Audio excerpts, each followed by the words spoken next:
ورحمۃ اللہ وبرکاتہ ناظرین، میں محمد عرفان اور آپ دیکھ رہے ہیں یوٹیوب چینل نیکی کا مشورہ۔ ناظرین، آج ایک نئی ویڈیو کے ساتھ آپ کی خدمتوں میں ایک مرتبہ پھر حاضری ہے، اور آج کی اس ویڈیو کے اندر میں آپ کی خدمتوں میں بیان کرنے جا رہا ہوں دعا کے 3 فوائد۔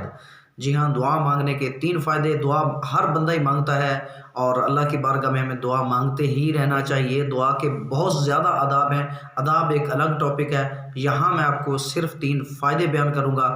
آپ سے ریکویسٹ ہے کہ کائنڈلی ویڈیو کو اینڈ تک دیکھیں۔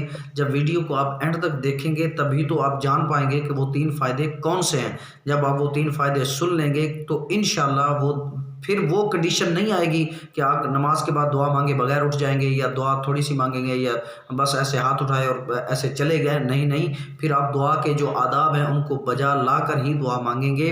تو چلیے سٹارٹ کرتے ہیں کہ وہ 3 فائدے دعا مانگنے کے کیا ہیں۔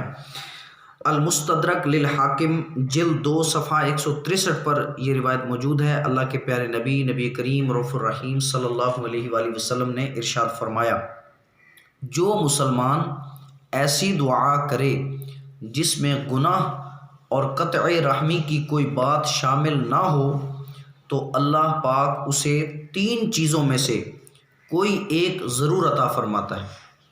نمبر 1، اس کی دعا کا نتیجہ جلد ہی اس کی زندگی میں ظاہر ہو جاتا ہے۔ نمبر 2، یا اللہ پاک کوئی مصیبت اس بندے سے دور فرما دیتا ہے۔ اور نمبر 3، یا اس کے لیے آخرت میں بھلائی جمع کی جاتی ہے، یا اس کی جو ہے دعا کا جو نتیجہ ہے اس کو دنیا میں ہی مل جاتا ہے، ظاہر ہو جاتا ہے، یا اس سے مصیبت دور ہو جاتی ہے، یا پھر اس کے لیے آخرت میں بھلائی جمع کی جاتی ہے۔ تو تینوں فائدے ایک دوسرے سے بڑھ کر ہیں۔ تو ناظرین، دعا اس کو حدیث میں مومن کا ہتھیار فرمایا گیا ہے، ہم اس پر عمل کرتے ہی نہیں ہیں۔ تو کائنڈلی آج کی اس روایت سننے کے بعد مشورہ یہی ہے کہ دعا کو یوں سمجھو کہ اپنے معمولات میں شامل کر لیں۔